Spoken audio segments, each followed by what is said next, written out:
नमस्ते, मैं हूं सुरेश कुमार एकलवे और आप देख रहे हैं हिंदुस्तान न्यूज एंड टिप्स।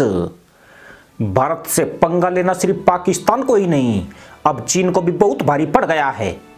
भारतीयों ने देशभक्ति का परिचय देते हुए चीन को इतिहास की सबसे बड़ी चोट पहुंचा दी है।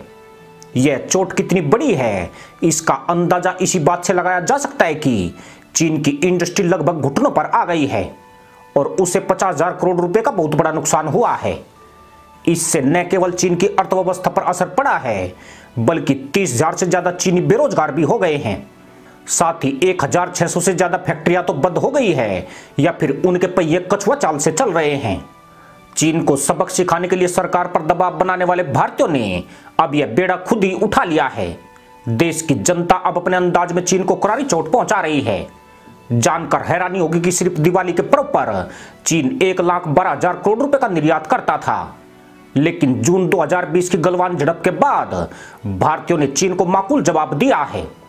पिछले साल दिवाली पर चीन से 72,000 करोड़ रुपए के प्रोडक्ट आयात हुए थे और चीन को सीधे 40,000 करोड़ रुपए की जोरदार चोट पड़ी थी। Confederation of all India traders ने इस साल भी चीन के सामानों के बहिष्कार का आह्वान किया है, जिसका असर यह हुआ है कि चीन को लगभग 40,000 करोड़ रुपए का घाटा होने का अनुमान है। देश के व्यापारियों और आयातकों ने चीन से सामानों का आयात बंद कर दिया है। जानकर खुशी होगी कि भारतीय व्यापारियों या आयातकों ने दिवाली के सामानों, पटाखों या अन्य सामान वस्तुओं का कोई ऑर्डर चीन को नहीं दिया है। इस दिवाली को विशुद्ध रूप से हिंदुस्तानी दिवाली के रूप में मनाया जाएगा। मजे की बात यह भी है कि ग्राहक पिछले साल से ही चीनी सामान खरीदने में दिलचस्पी नहीं ले रहे हैं। भारतीयों ने चीन को यह चोट सिर्फ दीपावली पर ही नहीं पहुंचाई है। राखी उत्सव के दौरान भी ड्रैगन को 5,000 करोड़ रुपए का नुकसान हुआ था, जबकि गणेश चतुर्थी पर 500 करोड़ रुपए की चपत लगी थी। भारतीयों की इस देशभक्ति से चीनी उद्यम में आकार मच गया है।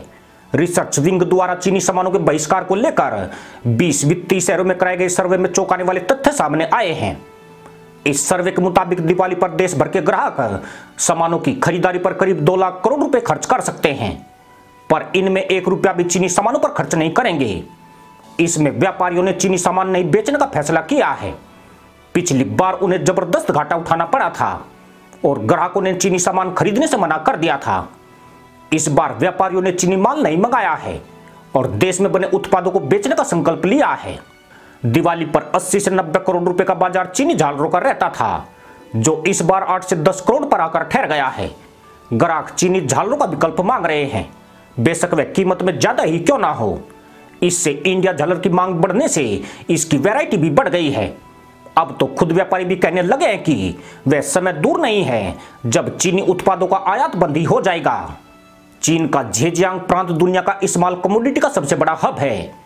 यहाँ क्रिसमस और दिवाली के सर्वाधिक आइटम तैयार होते हैं, लेकिन 1 साल के भीतर 1600 से ज्यादा फैक्ट्रियां बंद हो चुकी है। इन फैक्ट्रियों में दिवाली के तमाम आइटम बनाए जाते थे। इनमें काम करने वाले 30,000 से ज्यादा चीनी भी बेरोजगार हो गए हैं। अब इन लोगों के लिए रोजी रोटी का संकट खड़ा हो गया है।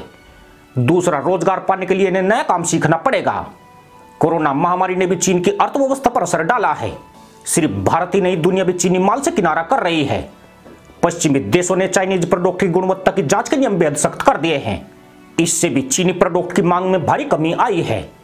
इस मामले में भारत सबसे ज्यादा आक्रामक दिख रहा है। उसने 250 से ज्यादा चीनी ऐप को बैन कर दिया है। साथ ही चीनी कंपनियों को देश में ठेके देने पर नियम कड़े कर दिए गए हैं। इसके अलावा ऐसे उत्पादों पर ड्यूटी बढ़ा दी है जो गैर जरूरी श्रेणी में आते हैं। अब सरकार को जनता का साथ मिलने से चीनी आयात को सीमित करने के लिए सरकार को बल मिला है। भारतीयों ने अपनी देशभक्ति का परिचय देते हुए साबित कर दिया है कि सस्ता माल उनकी देशभक्ति को इतना सस्ता नहीं बना सकता है जो वह अपनी माटी की कीमत ही भूल जाए। देश पर सवाल करेगा तो जवाब बेहद कड़ा दिया जाएगा और यह जवाब चीन के आंसू निकालने के लिए पर्याप्त है। इसी के साथ अनुमति दोस्तों, जय जवान, जय किसान, जय हिंद, वंदे मातरम।